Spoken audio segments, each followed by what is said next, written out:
Exercícios de aprendizagem da página 21. Questão 12. Observe a representação de alguns dos deuses da mitologia greco-romana. Aqui, Poseidon, que eu tentei lembrar aquela hora, né? Entre os gregos, o deus era Poseidon. Entre os romanos era Netuno. Mas era o mesmo deus. Olha lá, o mesmo deus dos mares. Aqui o Poseidon, uma figura humana, barbado com um tridente. Aqui o Netuno, uma figura humana, barbado com um tridente. Então, na verdade, é, essa semelhança havia, né, entre eles, a cultura. Embora uma não fosse cópia da outra. Mas vamos lá. Explique o que há em comum entre a mitologia grega e a mitologia romana. Ambas, tanto a grega quanto a romana, eram politeístas, ou seja, cultuavam vários deuses, né? E nas duas, os deuses eram imortais, com poderes sobrenaturais, normalmente associados às forças da natureza, a tempestade, o raio, etc., o vento, etc., a luz, né? Agora, e em ambas, né, acabei não colocando aqui, mas em ambas, os deuses tinham forma humana, né? A questão é a seguinte: forma humana, embora fossem imortais e tivessem muito poder. Aqui, né? Caracteriza a representação dos deuses greco-romanos. Nas duas culturas, os deuses eram representados com formas e sentimentos humanos, embora tivessem poderes sobrenaturais e fossem imortais. Mas está aqui, né? Forma humana e tinham sentimentos humanos, ódio, raiva, amor, etc. Inveja. Questão 13. Associe a construção de estradas à unificação territorial do Império Romano. Essas estradas eram pavimentadas e construídas por todo o Império Romano para permitir o deslocamento dos funcionários e do exército romano até locais distantes, para cobrar impostos, para administrar, para garantir a ordem. Isso possibilitava a organização administrativa do império e o desenvolvimento comercial. Beleza?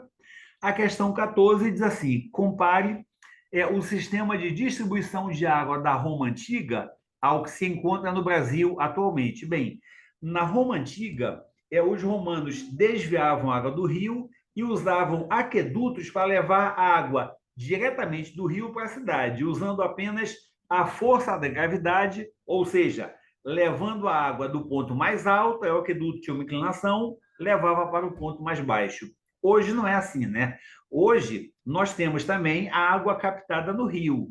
Só que essa água primeiro passa por uma estação de tratamento. Lembra que tem várias fases da estação de tratamento? Vocês já viram isso em ciências, né? A água passa por uma estação de tratamento e só depois disso é que ela vai ser distribuída para as casas. E não é apenas pela força da gravidade, são usadas bombas para fazer essa água subir muitas vezes, né? 15. Leia as sátiras do poeta Juvenal a seguir. Qual moradia de aluguel permite que se durma? Em Roma, é preciso ter muito dinheiro para conseguir dormir. A passagem de carros nos becos estreitos e tortuosos e os protestos de toda a fila dos que não podem passar tiram o sono. Se um rico tem um negócio a tratar, ele se fará transportar sobre as cabeças dos passantes com uma enorme liteira e aproveitará o tempo para ler, escrever ou dormir dentro dela. Imagine agora os outros períodos da noite. A grande distância da Terra até os telhados altíssimos, de onde uma telha vem golpear o teu crânio. Quantas vezes vasos rachados e quebrados caem das janelas e, com seu peso, quebram a calçada? Às vezes, o ladrão que te assalta de repente recorre até ao punhal, enquanto os guardas armados vigiam a segurança nas regiões vizinhas de Roma. Comente sobre o cotidiano romano. Bem, esse texto, né, ele relata que havia uma grande diferença no padrão de vida entre ricos e pobres.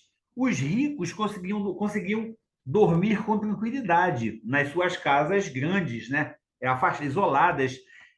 Enquanto isso, nas áreas pobres, os carros que passavam pelos becos faziam muito barulho. E como o carro fechava o beco, quem não conseguia passar ficava reclamando. E todo esse barulho impedia que o pobre pudesse dormir de modo correto, de modo descansado. É isso que o texto está relatando. Os ricos, eles eram carregados nas liteiras. E dentro da liteira eles podiam ler, podiam dormir, podiam descansar. Durante a noite, os pobres estavam sujeitos a ladrões, enquanto os ricos tinham segurança armados. E mais, né? Nessas áreas pobres, lembra que as insulas tinham até 6 andares, podia uma telha cair de lá de cima ou um vaso cair de lá de cima, e isso podia até quebrar o crânio ou matar o pobre que estava passando por baixo. Basicamente é isso que diz o texto, né? A questão 16, que é a última, diz assim: você aprendeu diversos aspectos sobre o cotidiano dos romanos da antiguidade. Elabore uma história em quadrinhos, apresentando o dia a dia dos romanos e destacando a religiosidade, não tem esse aqui, né? Destacando a religiosidade, o lazer, as relações sociais, a educação, entre outros aspectos. Desenhar quadrinho não é o meu forte, eu deixo para cada um de vocês. Mas olha lá, na religiosidade, tem que se destacar que eles tinham vários deuses. No lazer, né? O lazer, eles tinham, por exemplo, o pão e circo, iam para ver espetáculos lá nas arenas, no Coliseu e outras arenas. Na educação, educação separada, meninas para um lado, meninos para o outro, porque não era o mesmo tipo de educação. Basicamente é isso aí, né? Relações sociais, os ricos entre si participando de Senado, etc., e os pobres só trabalhando para os ricos. Tá? Mas aí, repito, o desenho eu deixo para cada um de vocês.